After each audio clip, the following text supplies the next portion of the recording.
Hey everyone, and welcome to This Explainer. Today, we're unpacking exactly how the digital revolution has completely rewired the news. We're moving way beyond the days of just waiting around for the morning paper to thump against your front door, right? We're going to explore the breakneck speed of the modern newsroom, look at the literal broadcast studio sitting right in a journalist's pocket, and figure out why the timeless ethics of reporting matter now more than they ever have before. Okay, let's just jump right into our roadmap for today. We'll be looking at the digital news revolution, the anatomy of a digital story, optimization in social media, tech, AI, and mojo, and finally, timeless ethics and challenges. Kicking things off with Section 1, the digital news revolution. This is all about how news has become fast, interactive, and entirely global. So we've literally all lived through this massive shift. We've moved from this fixed one-way street of the morning paper to a constantly churning mobile-first reality. Just think about the stark difference here for a second. Traditional journalism meant strict space constraints. You published maybe once a day after a really long editorial review. But digital news, it completely flipped that script. It's hitting your feed within minutes. It's packed with video and audio. It invites direct interaction from you in the comments, and there is virtually unlimited space to tell the story. But, with that incredible speed comes massive risk. Despite all the intense pressure to be the absolute first outlet to push a breaking alert to your phone, one ancient fundamental rule remains completely untouched. Be first if possible, but be accurate always. The temptation to just hit publish immediately is huge, but every single name, location, and statistic has to be verified. Because honestly, speed means absolutely nothing if the facts are wrong and you lose your audience's trust.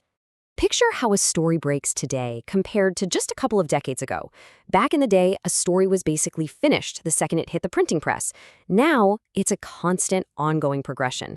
Let's say an incident happens right now. At 9 a.m., a brief alert goes up. Just the raw facts. Half an hour later, boom, updated with casualties. By 10:15, you've got official quotes from the police woven in. And by 11, the final resolution about traffic reopening is added. It's wild. A digital story is literally a living, breathing document today. All right, moving on to Section 2, Anatomy of a Digital Story. Let's look at the actual building blocks used to capture your attention before you scroll away. What's wild to me is that despite all of our fancy tech and instant updates, the mental checklist for every single journalist is the exact same as it was 100 years ago. It's the 5 W's and 1 H: who, what, when, where, why, and how. This is the absolute core of the story. It's how you systematically gather the facts. If a reporter's story is missing even one of these crucial elements, it's just incomplete, and you, the reader, are going to leave with unanswered questions. So to actually catch your eye, those 5 W's go right at the very beginning. In the biz, this is called the inverted pyramid. And it's deliberately designed for scanning mobile readers, which, let's be honest, is how pretty much all of us consume the news today. You get the absolute most vital, heavy-hitting info right at the top in the lead. Then the body fills in the supporting context, and the conclusion wraps it up. Why do it this way? Because if you get distracted and stop scrolling after 5 seconds, you still walk away knowing the most important facts of the day. But here's the thing, you won't even read that brilliant lead if the headline doesn't pull you in first. Just look at this comparison. Weather causes problems. It's vague, it's boring, you definitely scroll right past it.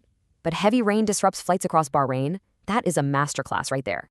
A good digital headline doesn't just tease you, it actively summarizes the story. It grabs your attention immediately, and crucially, it grabs the attention of search engine. Which perfectly transitions us into Section 3, optimization and social media. Getting the story seen. Because writing a great story is genuinely only half the battle today. Enter SEO, or search engine optimization. Think of SEO as the invisible engine of digital news. It's the super specific practice of using relevant keywords, writing those hyper-descriptive headlines we just talked about, and using back-end metadata. Basically, SEO ensures that when you pull out your phone and desperately search for info on a breaking event, the most accurate, professionally reported story floats right to the top of your feed.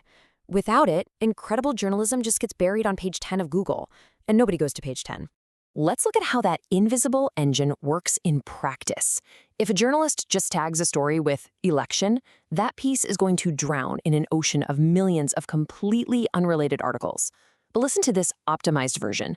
Bahrain Municipal Elections 2026 Results and Voter Turnout. See the difference?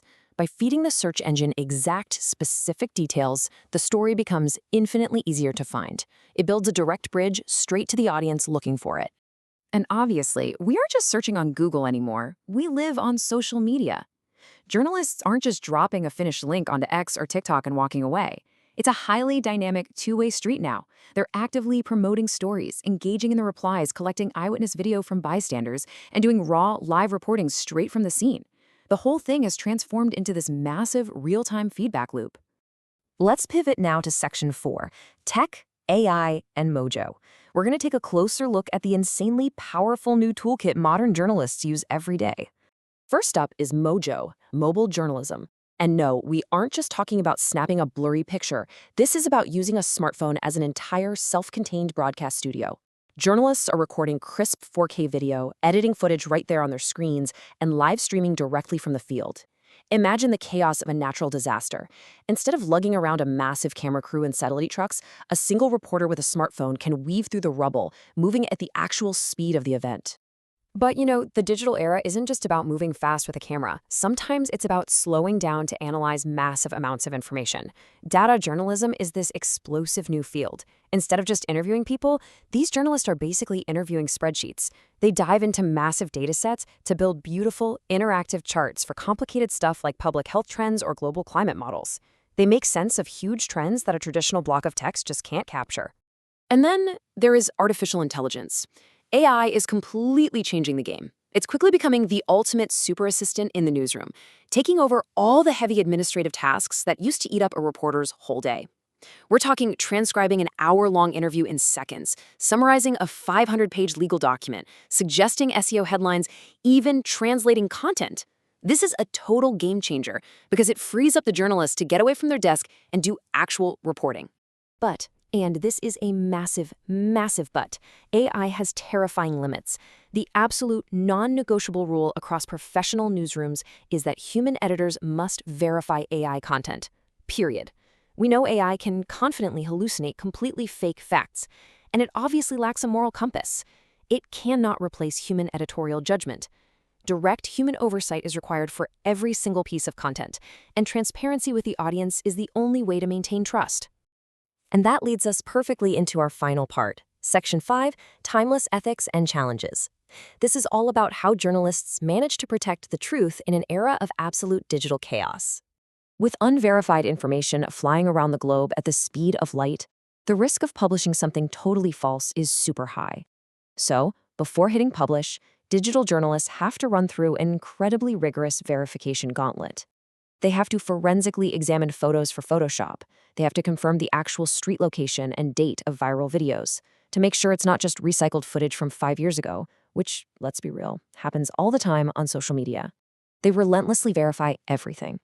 While they verify facts, they also have to constantly police their own tone. Check out this difference. The government made a terrible decision. Well, that's an opinion, right? It's biased, and it tells you exactly how to feel. Now listen to the objective version.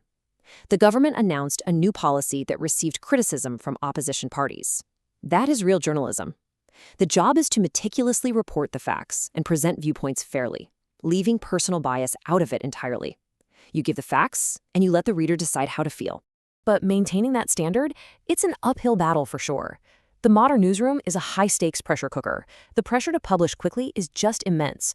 The internet is flooded with sophisticated fake news and deepfake videos that are incredibly hard to debunk. Add in the temptation to use cheap clickbait headlines just to survive the social media algorithms, and it's no wonder we're seeing declining audience trust and massive information overload. Which leaves us with our final thought for today. This whole digital news revolution isn't just about reporters adapting. It's about all of us adapting. So I want to leave you with this to ponder. In an age of AI, deep fakes, and endless instant updates, how can you become a more responsible and critical consumer of the news? Because in today's interactive ecosystem, your clicks, your shares, and your critical eye are what ultimately shape the future of information. Thanks so much for joining me for this explainer. Keep asking tough questions and always keep seeking the verified facts.